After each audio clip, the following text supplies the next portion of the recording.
Joey, I think you and I were like, no Grogu. Mando's got to grow without Grogu. And now he's back. And he comes back already in the intermission. Before the season even happened. Nuts. Absolutely nuts. I was just going to make a bad joke and say they're going to Grogu together. Yeah. Yeah. Yeah.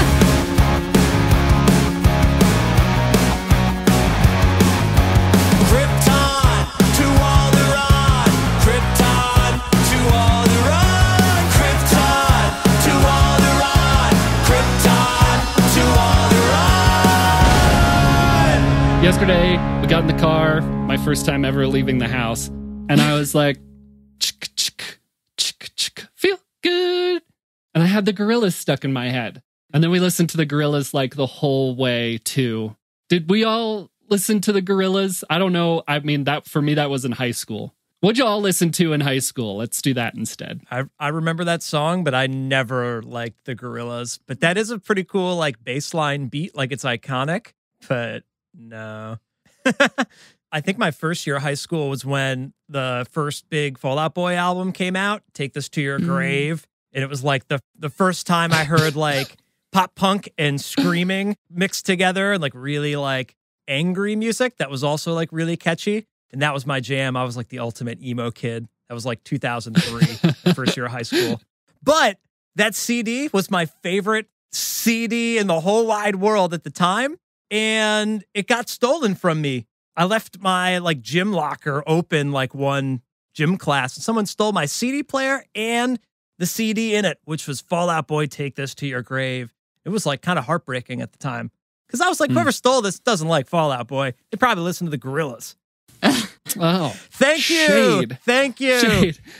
I'll be here all night. I also had a CD player stolen from a locker in high school. It probably had the Gorillaz in it, and whoever stole it probably listened to Fall Out Boy. So, on guard. Robin, what'd you listen to? What do you got? I mean, I would also say Fall Out Boy. I don't think I started listening to them until like From Under the Cork Tree came out, so like 2005-ish. And then I listened to a lot of My Chemical Romance, and then I'm also going to throw in Alkaline Trio as an honorable mention. A lot of Alkaline Trio. I graduated in 2005. Beep, beep, beep, boop, boop, boop. What do you got, Lorelei? I didn't listen to the Gorillaz. Yeah. Probably besides that one song. But I started high Yesterday. school in 2005. So Uh-huh. I listened to whatever, like, pop was on the radio. Country. And Yeah. a lot of country. Yeah. Let's just get that out of the way. Let's just get this out of the way. I listened to a lot of country music in high school. Yeah. You don't like it, so. I think it's fine. Royce has taught me to appreciate all music, honestly. That is something that Royce has done for my life. But also in high school, I listened to Cake a lot, and then the Gorillaz came out, and Clint Eastwood was like, I don't know. Is it too crazy to say that was like a life-changing song, that sound? But no one else liked this stuff that I liked, and they made that clear. And then one time, I was like, Cisco came out with the Thong Song, and I was like, I think this song is dumb. And then someone made fun of me for saying that, and then I went out and bought the CD. I tried so hard to fit in. I hate that place. Anyway, welcome everyone to Krypton to Alderaan, the podcast that for the past 2 weeks has said, Boba Fett, where? I'm Joey, and with me is Royce. Hello, podcast. Robin. Hello. And Dr. Lorelei. Hello. And we're the podcast that talks about all kinds of nerdy pop culture stuff, but it's mostly Star Wars, and it's mostly not the character of Boba Fett. Two jokes. I really like the show. Anyway, how's everyone doing? Oh, we should talk about the Hello There song. Long have we waited. Yes. Everyone go to Royish Good Looks on YouTube and listen to / watch the video for the Hello There song. Thanks for the plug, Joe.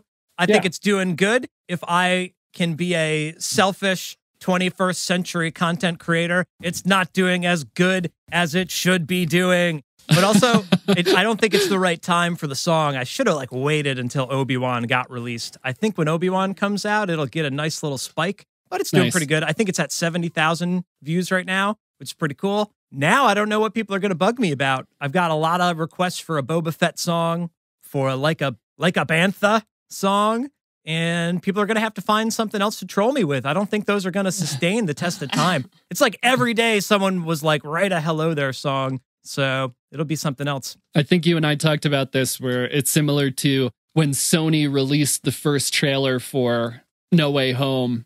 They tweeted it and they were like, y'all better watch this as many times as you asked for it. Yeah. And it seems like very similar vibes with the Hello There song. I really wanted to say something like that, but I don't think that's good media relations, but Sony can get away with it. I did kind of make the song with the hope that lots of people would watch it, and lots of people have watched it, so I think that's fair. You watch any good TV? No. Consume any good podcasts? No. I'm actually reading a book right now, and I finished a book. I'm on my second book of 2022. Check me out. Royce from the past that somehow got a time machine from Royce from the future and came back to this moment to listen to this podcast. Thanks for listening, Royce. So what are the books? I finished The Storyteller by Dave Grohl, his autobiography. Now I'm reading My Life at Apple by John Couch, who was the 54th hire at Apple. And he was responsible for running the Lisa computer team. And it's his stories at Apple and working with Steve Jobs and stuff. So nice. Yeah, I love that kind of stuff. I like books when they're about interesting things that actually happened, not fiction. I hate that kind of stuff. That's funny. Robin, what do you got? Any good, what's that show called that they were watching? We were doing a bit about it for a while. 2020. Oh, we watched, what about the Olympics openings we watched the other day? Oh, yeah, we were watching the opening ceremony, and then last night we were watching women's, I can't think of what it's called, women's snowboard. It's not park. I forget what they technically call it. Slope style, yes. We were watching that last night. I was pretty disappointed that Jamie Anderson didn't get gold. She fell every single time she went. After I think you fell asleep, she fell and ate it big time, every single time on all three runs. Sucks. And she still didn't get gold. Yep. Unbelievable. They're also doing a lot of what about the announcers? Can you explain the announcers we were making fun of, Robin? Well, I mean, for the actual events, it's not that bad, but for the opening ceremony, I think it's on NBC, so I think it was Savannah Guthrie. I'm assuming she does the Today Show or something. And the commentary, during the Parade of Nations, she was saying, the country would walk out and they would say, who the person carrying the flag was. And they would start talking about the country. And then they would be like, and this country has won no medals since 1948. No medals at all whatsoever. And that was the fun fact for everything. Or they haven't won gold since 1980, whatever. And it was just, she might as well have been look at this fucking loser country. They haven't won any medals. They suck. Go USA. Sucks to suck. Here's the next country. They also suck. It was surprising how uninspirational it was. It should have been wow, look at all these people that came out to compete and they're hoping to get a gold. It was just no, they don't have any golds. This country keeps competing and they just suck.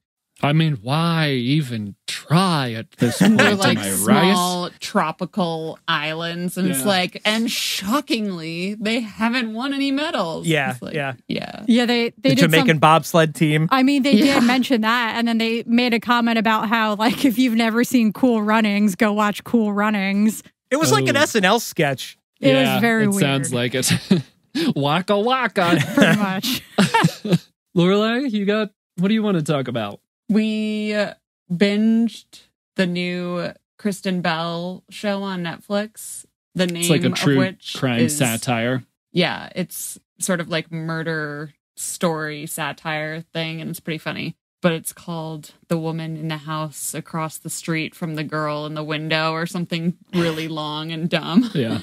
But yeah, it's pretty funny, and just the whole parody, it comes and goes in waves where you kind of forget that it's a parody, and then something just really stupid happens, or a detail comes out and it's oh, that's the dumbest thing I've ever heard. Yeah, it's pretty funny.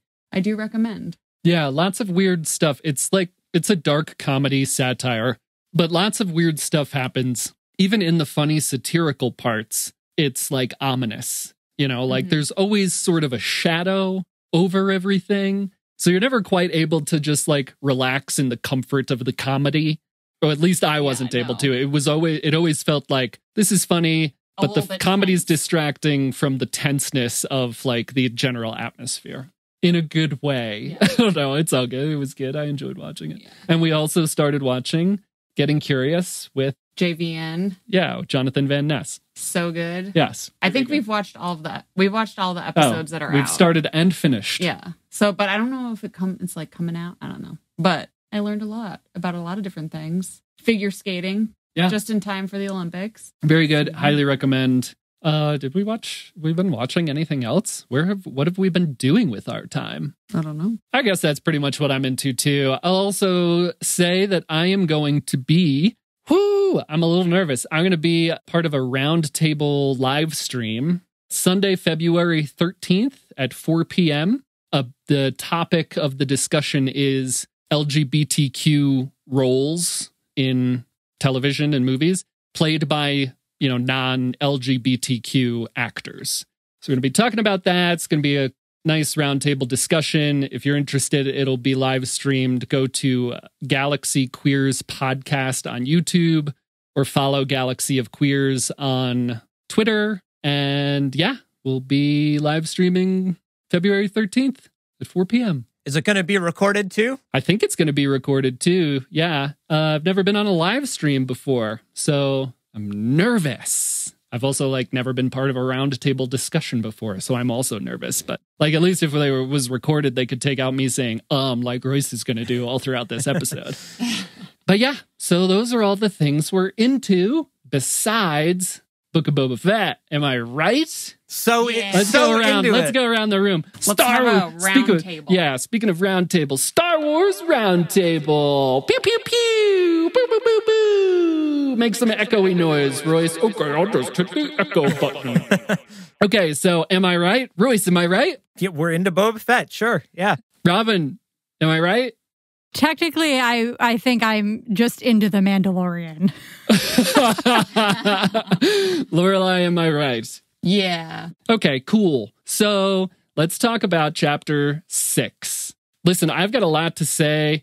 I'm really enjoying this show, but in Chapter 6, at least half of the episode, I have a lot of stuff to maybe criticize critically a little bit more. So I want to get into that. What do we think? Should we start with positives first or end on positives? Let's start with the positives. Let's start with the positives? Yeah. All right. I'm not going to start. Who wants to start with positives? Robin, you said you're into The Mandalorian. I assume that means you've enjoyed these Chapter 5 and 6 Mandalorian-focused stories. Is that fair to say? Yeah. I mean, it doesn't really feel like a Boba Fett show. It feels like episodes 1 and 2 of the next season of The Mandalorian. But yeah, so that's a good point. Royce and I have gone, back and forth with this a little bit. And even on our last episode that Royce, you and I recorded just one-on-one, and I've seen a lot of stuff on Twitter. Obviously, there's discourse about this, and I'm 100% on the team of it's okay to tell a few stories away from the main character of a thing. But this did start to feel like those stories or those scenes were already created, or the idea for them existed, and they just didn't know maybe where to put them. So they put them in the Book of Boba Fett, which I think would be fine, have a little digression, but the show is only 7 episodes long, so there's 1 episode left. 2 out of 7 episodes have been taken away from the titular character, who just happens to be a main character of color in Star Wars. Tamura Morrison and Ming-Na Wen playing Boba Fett and Fennec Shand. We're finally getting people of color in these lead roles, and then they get a 7-episode season of a TV show, and 2 of the episodes are taken away from them. And that, irks me a little bit. I don't think it's great, and I think if you would have just made it 8-10 episodes, it would be much better. It would feel much better than this is feeling. It feels like they felt they needed to tell these stories before Mando Season 3, so that in Mando Season 3 we can just dive into everything they're setting up. So I think it's a little bit of a mistake that they went with 7 episodes. 7's also a weird number. How does that decision get made? It's so weird. Anyway, that's what I have to say about that. So Robin, what Did you like the episode where he's like rebuilding the Naboo starfighter with Peli? Yeah, we didn't get Robin and Lorelei's feedback on the 5th episode either. So let's do that real quick. I mean, I thought The Mandalorian was pretty funny. I don't like that character, though, the mechanic character, because I just see her in like every other role she's ever played. So it's difficult for me to watch her. And I also feel like she's usually a pretty good actress, but I don't feel like she did a great job in that role. She just kind of like screams everything instead of like actually trying to. She was hamming it up a little extra. Yeah, instead of being like committing to the character and being like, I'm going to be this character, she just screams everything. And I mean, you can be loud if your character's loud, but also maybe do a little bit of acting and not just yell the whole time. What? Yeah. But interesting. I thought she was great when they were rebuilding the starship with all her little quirkiness and quirky dialogue and stuff. I don't remember what your exact reaction was, but I mentioned on our last episode that you didn't want to watch that particular chapter. You were like, I don't want to watch Boba Fett today. And I was like, come on. And then it was about the Mandalorian and you were like, all in. Yeah, because I don't like the Book of Boba Fett, but I love the Mandalorian. And there were so many like little like nuggets where he's like, what'd you do with the little droid compartment? Where you're like, so that's for Baby Yoda, yeah? You're going to go get him? Yeah. Yeah. I mean, it was totally a flipping of the switch. You're like, you are no longer watching the same show, even though this is that show. It felt a little bit like they were like, so this Book of Boba Fett, it's not really good, right? Nobody likes it. We want to we want to do Mandalorian again. It's definitely strange. I'm not complaining just because I love the Mandalorian and now we get some Baby Yoda again. So I'm pretty content. Yeah, I really liked the idea of like taking us away from the stuff going on with Boba Fett to bring this other character in. But like I said, with the amount of episodes and now they've done 2, it feels weirder to me. What did you think of that episode, Lorelei? Yeah, I liked it. I mean, I was also happy that it was just like another episode of The Mandalorian that we got early. Yeah. But in some ways, I kind of, because like Boba Fett had originally come back in The Mandalorian, to me, it feels like it's all one show. Right. Like it's all one timeline. It's all one sort of frame of reference, you know, they're all kind of like existing in the same story. They've just like decided to make them 2 different shows instead of making it one show. Like it's totally normal in like one show that you might just like follow one character for a few episodes. That happens all the time. But for some reason they've decided to make 2 shows out of it, or I don't really get it, but whatever. I was happy to see Mando and like the first scene when he like pulls out the darksaber and we're just like, yes. It is kind of troubling because it's like we were all so excited to see The Mandalorian just because we like haven't really liked the show, or at least me and Robin haven't really liked the show up until this point anyway. So it's like they could have just made the Boba Fett part better. Like that's an option. Like just make that better. And then we wouldn't be so like excited to see the part that we do like. So I don't know. I'm imagining writers in a room and like you're writing this season and then someone's like, let's do an episode about Mando. And they get super excited about that. Yeah. And then it's like, but what about the Boba Fett character that we could be developing? Like it just kind of departs from it. Get that excited about it. Yeah. But that's the weird dichotomy of this is no one hates on the Mandalorian episode. It's just a weird decision and people like scratch their heads on that. Like it's not bad. Yeah. But then there's Boba Fett and people are like, we didn't even get to know him or the bad guys that much. And now we're at the finale. Yeah. Yeah. It's crazy to think we're at the finale and we've spent 2 episodes away from Boba Fett and the conflict on Tatooine. They should have put the Mando episode earlier, put some more Boba in between, and then Mando goes to find Grogu and Luke later. Like putting them right up next to each other is even kind of weird too. It was 2 weeks in a row. Yeah, I just think like it just feels to me like it wouldn't be so weird if it wasn't only 7 episodes. Yeah. If we weren't already at the finale after spending 2 weeks away from Boba Fett. It feels like it will be a thing that you can watch, binge, and it might feel better. Like the flow of it might all feel better if you binge it. Like if it were a movie, maybe it would feel better. They like act 2.5, you take some time away and then you come back. But it just feels too short, I think. Yeah. And it feels like if you were to go, you know, in 3 years, once these shows are over, probably. Like, if you were to go back and rewatch it all, it'd be like, okay, well, you have to watch Mando seasons 1 and 2, and then you have to watch Book of Boba Fett, and then you have to go back to it, right? Like, it's a machete order. You gotta watch Mando seasons 1 and 2, and then Boba Fett episodes 1 and 2, and then Boba Fett episodes 5 and 6, and then well, that's kind of what they've created, though, right? Well, like, you know, if you skip, I mean, who knows what Mando season 3 is going to start on, but if you just watch, like, if you skip the part where he tries to go to get Baby Yoda, you're going to be like, what the fuck, this guy's an asshole, but you wouldn't know that, oh, it's just in a different show. It's just weird. So, like, yes. This is a perfect time to call out something stupid that Joey said. Not stupid. What did I say? Joey said, I think this was on our last episode.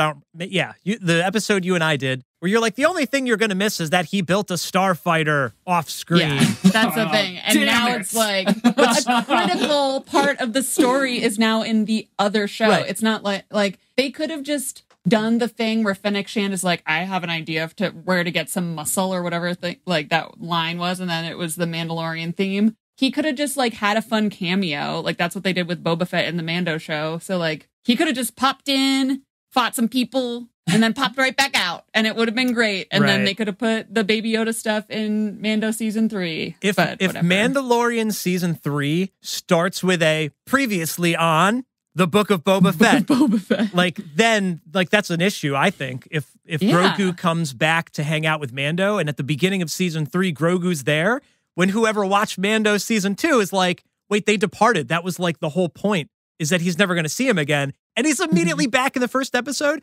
That's just me guessing. I got a heavy dose of nerd rage going on because I'm just realizing this now.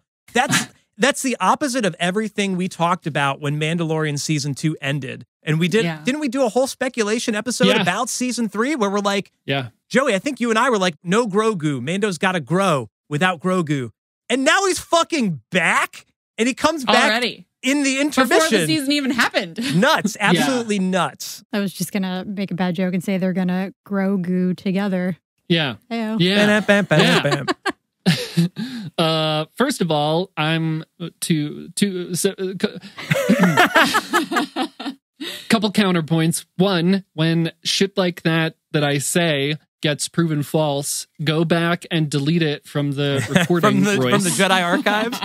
Record it, delete it from the tape. Yeah, so go back to our it'll be like we talked about this. They'll have to go to Dex's diner to know that I ever said any of that stuff. Man, that's a good one. And second, I really think Mando does need Grogu. It's why I loved Chapter 6 so much. You know, Brian from Pink Milk got a little bit mad at me and us on our point of view that maybe Mando needs to spend some time away from his adopted son, which is definitely an understandable point. And I think that Chapter 6 really solidified that for me. I've been thinking about it a lot since we recorded that episode.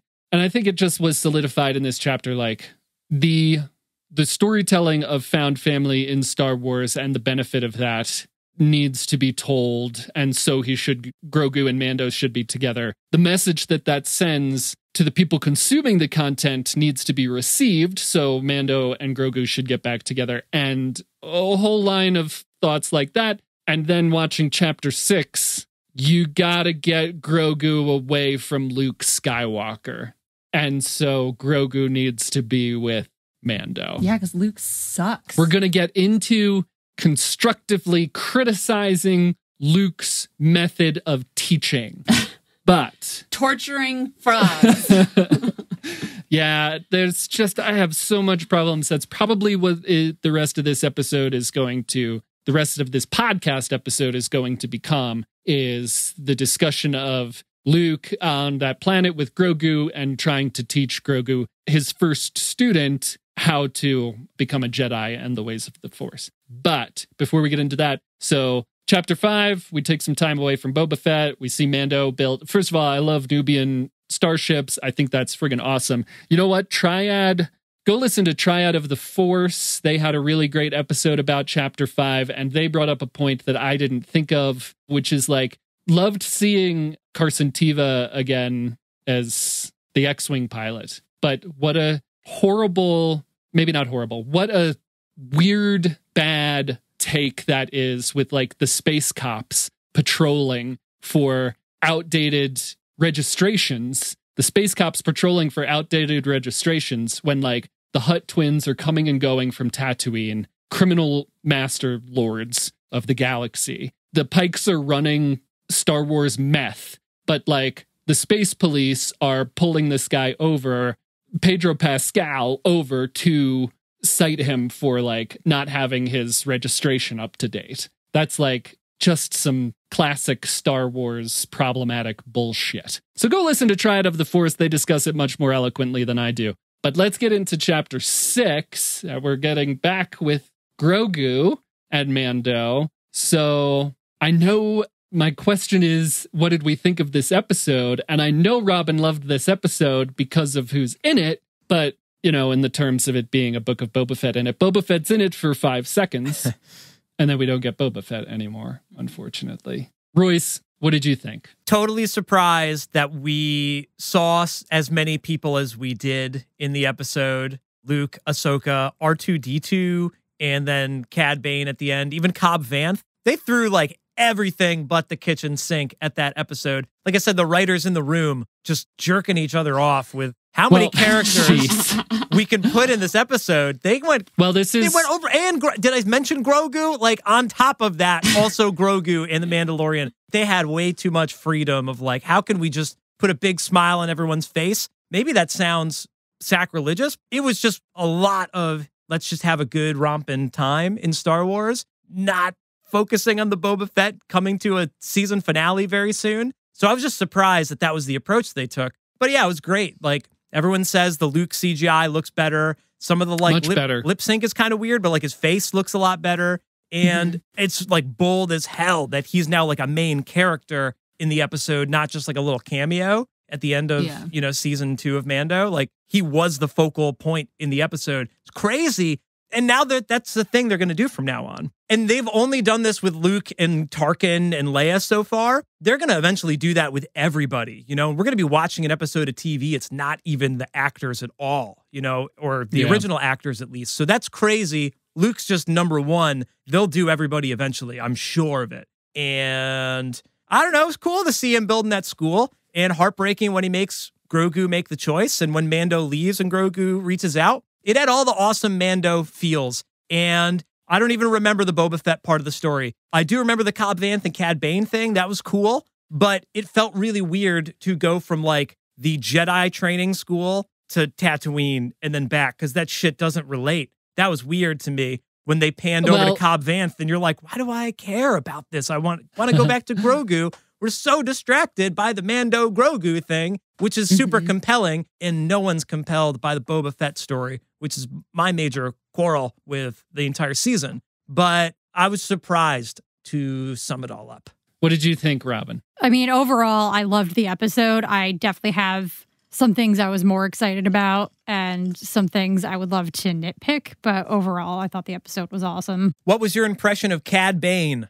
More horrible, evil characters, please. Yes. Yes. Oh, Robin, I am so excited to be on that page with you, Robin. I cannot tell you. We're going to get into that. Oh, I love that.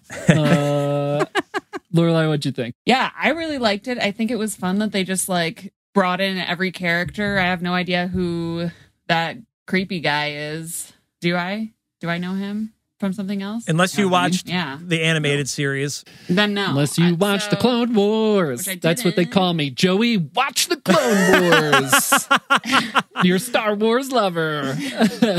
So are you on Team Cad Bane as well then? Yeah, I mean, why not? Seems like fun. He's so fucking cool. Yeah, it seems like that's kind of one thing that maybe The Mandalorian and I guess the Boba Fett show has bad guys, but this is like seems like a singular evil, scary person, you know, that Star Wars usually has, but hasn't really had in these shows, right? I have no idea who he is. No, you're right. He is a presence. Yeah. He is Cad Bane shows up, period. He is a presence. He is a force. we're going to find out next episode that he's the one who killed all the Tuskens. Dude. And Boba's going to be pissed. They should have introduced him in like the first episode and had him be like a sort of recurring bad guy. Like, because we all cared about that scene, it seems. That scene had presence, like Joey said. I 100% love that they introduced him this way. Just the way that they did it. I mean, if you would have introduced him earlier, you would have had to do the whole thing. Like him coming from the desert, the stranger that comes from the desert, whatever the fuck the episode's called. Anyway, Lorelei, go ahead.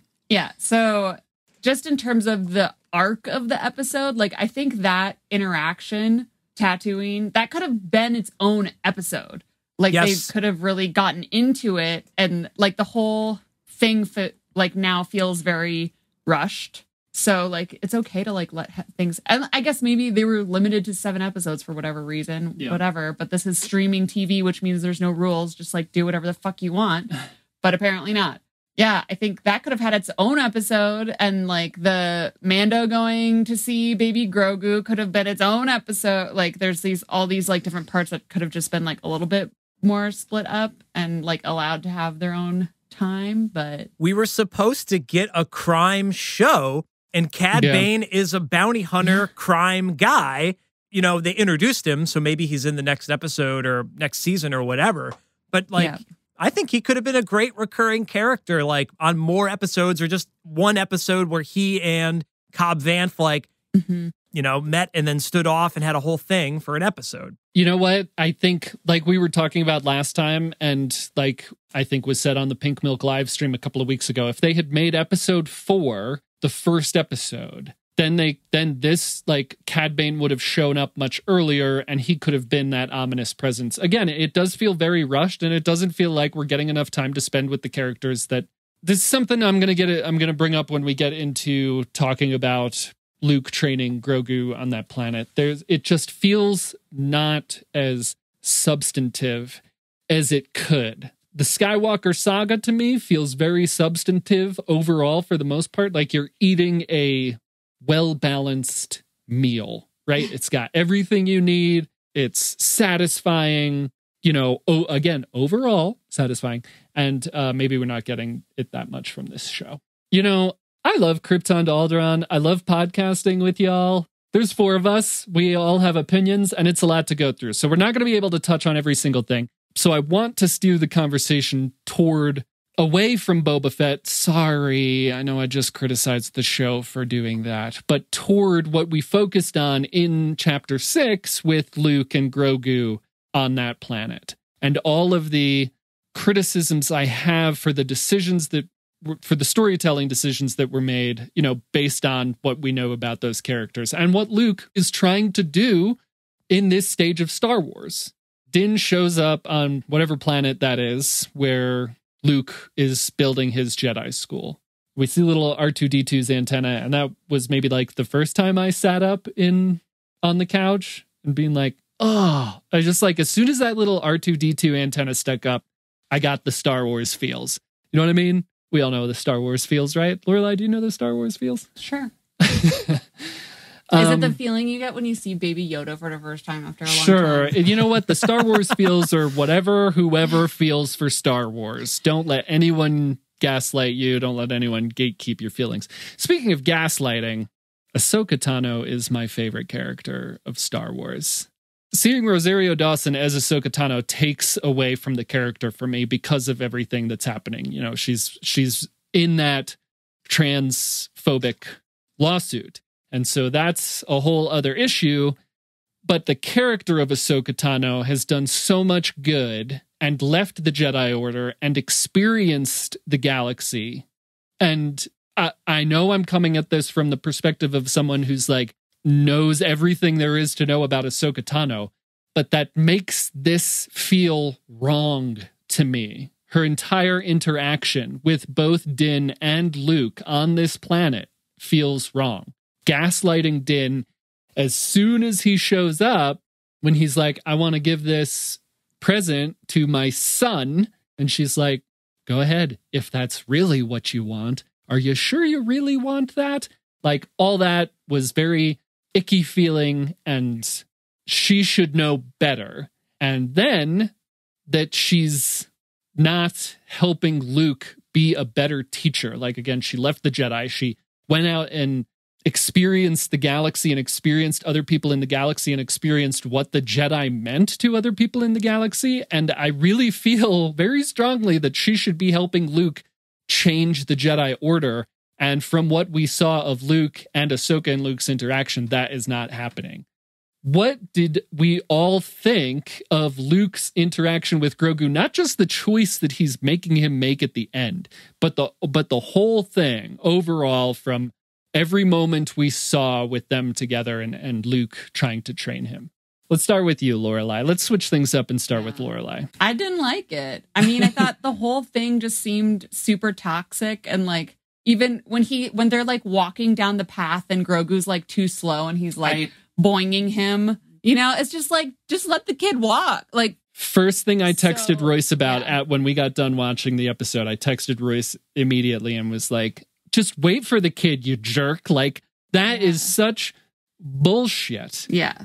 I think we know that Luke, from the movies, Luke really fucks up in a lot of ways. He's going to fail. I mean, he's going to fail. Maybe we now see a little bit more why he's like, how he's setting himself up to fail by, I guess I don't have a good sense for what the Jedi Order was like before Luke, but Yoda training Luke did not feel this toxic, and there's something about Luke training Grogu that feels very toxic and icky, and it's like, I don't know if it's as much of a critique of Luke's the character, or if it's just like trying to critique the institution and sort of mirroring the way that in the previous episode, Din is like, he basically is now like he's not a Mandalorian anymore because he broke this one rule, right? Yes. Also, again, like a critique of the institution and not him as a character. Correct. So I think, I don't know, it was so gross. Like it was just like... Or like gross goo. Yeah.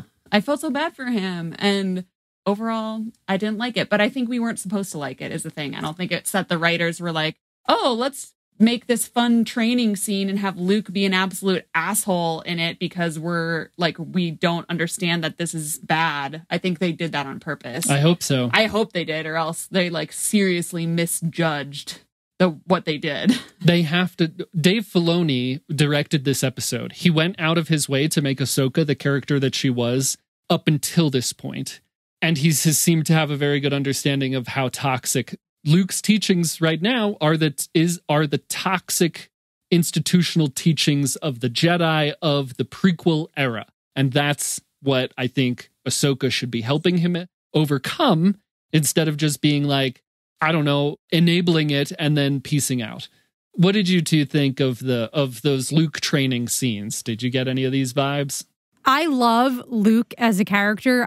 Especially in the original trilogy, I think he's fucking awesome. He's really cool, and he's like the ultimate good guy.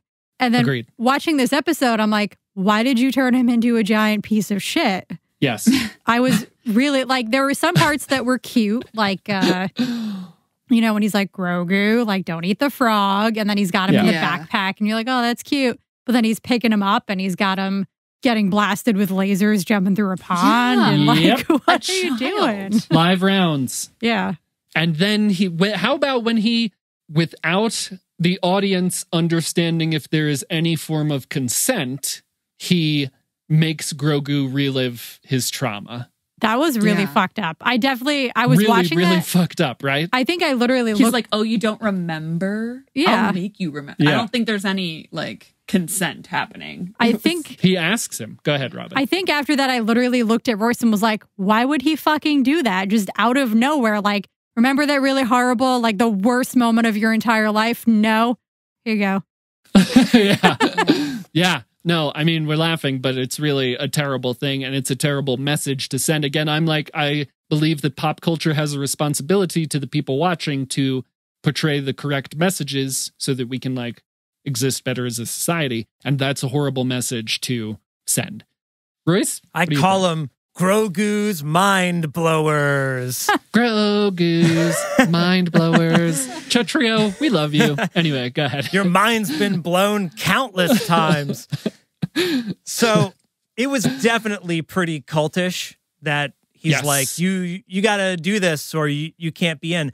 But it's really interesting how it sort of parallels Mando and his cult, that they're like, you got to keep your helmet on or you can't be one of us. And Din kind of, makes a choice to, like, he wants to redeem himself now or whatever. But the first thing he does is go to Grogu, the guy that, like, he took his helmet off for in the second season. And I think that's why they set it up this way. Like, one, Luke is young and he's never had a student before, so he's not a great teacher yet. And he also is on top of the world because he just saved the galaxy. So he's got, like, the whole Jedi hubris thing going on where he's full of himself. Yeah, he's got to learn that. And he does eventually. And we see him in Last Jedi, totally different Luke. Like you said, Robin, you're like, that's not the Luke. But he gets there. And this is the first stepping stone in that process that we're finally seeing. Maybe this will make us appreciate Last Jedi more, that we can see why Luke thought he was also awesome and then ultimately failed.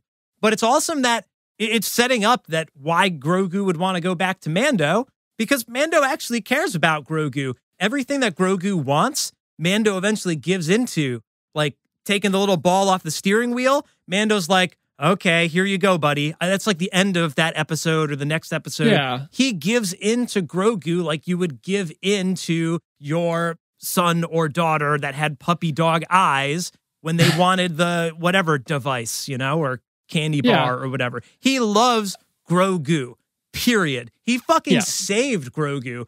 Luke, on the other hand, is like, no, you have the Force. You're a Jedi. You're going to be a Jedi. You're going to fucking do all this shit because you have to. And it's kind of heartbreaking in that sense. So it's uncomfortable to watch, but it makes sense when you consider the whole story. It does. It makes sense when you consider the Jedi and the Jedi teachings that we understand. And again, the hubris and all the stuff that Luke says in The Last Jedi that I think makes those scenes in The Last Jedi really great. What I disagree with is the introduction of a character like Ahsoka, who should, from my perspective and knowing all there is to know that I know about Ahsoka, having her there at that point in time in Luke's life and not teaching him how to be a better teacher of the ways of the Jedi does not make sense to me. You're saying the hubris of the Jedi, Ahsoka lived through that. Luke didn't. So having her physically like helping Luke establish this location for a school and not having her guide him and him guide Grogu in the more healthy teachings that come with being a Jedi does not make sense to me. Like, it's all the same mistakes over and over again. And I just that's fine if Luke's going to be teaching that way because that's all he knows. Obi-Wan taught him whatever he taught him or just faded away. Yoda taught him, but all of that is the institutional Jedi that we know are toxic. Ahsoka should be there to teach him the other ways. And that's what I mean. It's not substantive. It doesn't feel to me like a full bite of this content. It feels watered down. I love Dave Filoni and the characters he's created. It feels like these characters are just put together to forward the story that's going to culminate in this big crossover thing. You could be evolving the teachings of the Jedi and evolving the storytelling of Star Wars, and you're not doing that. And I just don't understand why. Either way, Luke is set up to fail. So just don't make him an asshole. He's still going to fail. Do it right. Have Ahsoka teach Luke and Luke teach Grogu. Ahsoka already abstained. Ahsoka was already I'm not going to teach him because I've seen this shit before. It's not good. Why is she there at all? And also, why is she in the book of Boba Fett? Because if you never saw Mandalorian, or you never saw Clone Wars, or you never saw Rebels, or you never read a comic book, you don't know who the fuck she is. Makes no sense. I'm with you though. She doesn't need to be there, thematically, and also just she doesn't need to be there. Yeah, it seemed like a gimme, like they were just putting characters in to just happen. It's a Dave Filoni. This is the episode directed by Dave Filoni. So he threw the characters that he created into the story, which is great. I think he did a great job with Cad Bane. He put Cad Bane in the story and made Cad Bane exactly. Yeah. Cad Bane was fulfilled exactly the purpose that Cad Bane would have fulfilled. Ahsoka did not. Ahsoka and Luke deserve a whole episode of them working their family shit out, When she said, I'm an old friend of the family, my eyes filled with tears. because of who she is and because of that line, I was so much more upset when I saw Luke teaching Grogu the same way, the same incredibly toxic way. Let's talk about the choice at the end. I'm going to go on a rant and then everyone provide feedback. How about that? How about that's a new segment of the show? Isn't that the whole show? Thank you, Lorelei. The choice at the end between the Mando Mithril armor and Yoda's lightsaber, which is another incredibly gaslighty, toxic choice. Anyway, I've seen a lot of tweets, only the Sith deal in absolutes in response to this, to the choice that Luke forces Grogu into at the end of this episode. Only the Sith deal in absolutes, Obi-Wan says at the end of Revenge of the Sith. That line is the hypocrisy of the Jedi all rolled into a single line. The Jedi exists as this the Jedi of the prequel era exists as this extremely binary force. Good, evil, light side, dark side, all these things. When Obi-Wan says only a Sith deals in absolutes, it shows the hypocrisy of the Jedi and the indoctrination of Obi-Wan, the full indoctrination. And I think that's very powerful and something that I hope, again, in substantive storytelling that they address in the Obi-Wan show. Because Obi-Wan has to get from A to B, and I know what B is. I know that B is him taking on Darth Maul in the desert, and 2 swings, he kills him. So he's got to get from A to B, he's got to deal with this trauma, and he's got to understand that only the Sith deal in absolutes is hypocrisy. Again, it's Luke having not learned that lesson, but he's starting this Jedi school. And I just can't believe that is the way that they wrote this story and that is the position that they're having Luke put Grogu in at this point in Star Wars. What did you all think of that scene? Lorelei, what'd you think? Yeah, I mean, I think it just was a continuation of the sucking. I mean, it just like...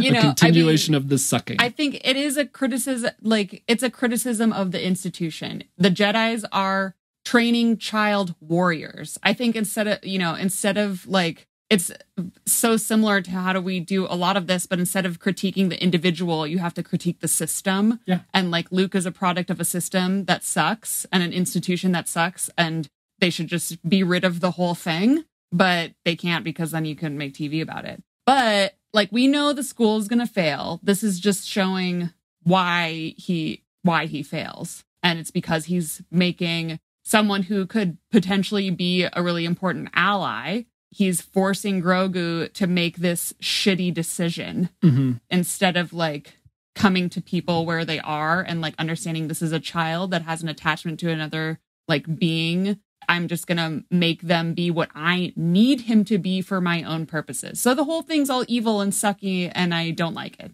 basically, is how I feel. The High Republic does this shit so much better. What did you think, Royce? Yeah, like we said, Luke is being kind of like a cult leader. Grogu's very young. He's not very old, but he's the master in the apprentice dynamic there. It's a little concerning. But I also kind of understand as a teacher myself, you want your students to pay attention and get something worthwhile out of your teaching. And there's many moments in the episode where Luke is frustrated with the way class is going. He's he's not paying attention and he's kind of talented, but it's not because of the things that I'm teaching him. He's just remembering stuff he already knows. And he's the first student he's had. So Luke has probably high hopes that he's I'm going to train this Jedi. I'm going to train another Jedi. He's so green in the teaching space. And I can kind of relate to that. I tell my students all the time, if you don't want to learn what we're learning about in class, go take another class because somebody else wants to be here. So I take it seriously as a teaching professional. It makes sense that Luke wants Grogu to care because he was already in the system and he's already a Jedi. And Luke's we're both Jedi. We have this connection, man. Let's go. And Grogu's got his mind in other places. So that I see why that's frustrating to Luke. But yeah, he should have Grogu's best interests in mind. That's the whole system thing, that Luke's not working outside of you can't have attachments, which is a whole different discussion that we have to save for another day, I think. So yeah, it's questionable, but I kind of see where Luke's coming from. It totally works for the character for me. It's just awkward to watch. Right, Robin?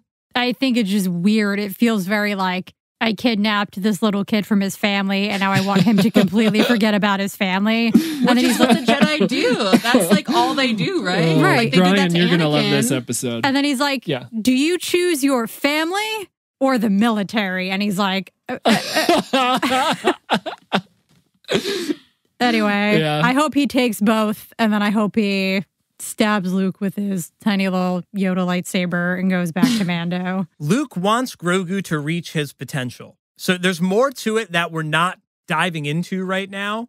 I don't think he has bad intentions for Grogu. He just doesn't want him to be distracted from reaching his potential, which is to be a powerful Jedi like Master Yoda, the guy that trained him. So Luke's talking about attachments, and it's kind of like a little bit, what's the word for it? Contradictory. Hypocritical? But yeah, that's what he probably sees when he looks at Grogu. He's like, you could be the most powerful Jedi and you're going to live long after me. So it is important as fuck for Luke to train Grogu, and he might lose him to a guy that fucking also kidnaps people for a living. So, let's fucking roll the contradictory dice here.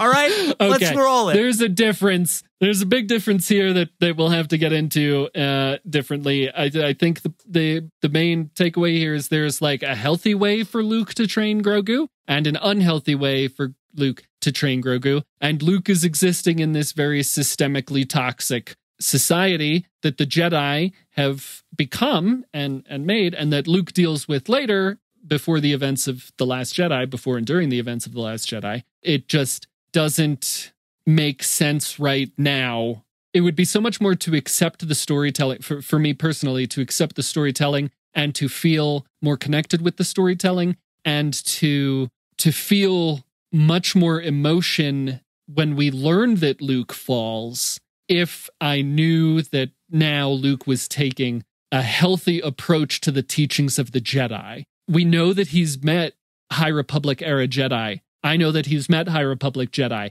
I know that he's interacted with Ahsoka now. I know what Ahsoka has gone through. If Luke started this school to train a new era of Jedi in a more healthy way, when he falls, it will have much more of an impact on me. It still has an impact on me right now, but it would have more if I knew that it would just be more powerful. So this is obviously a hot button issue that deserves more fleshed out arguments and thought and comments and ats and other social media things. So we would love to hear what you think about Luke forcing Grogu into the cult of Jedi.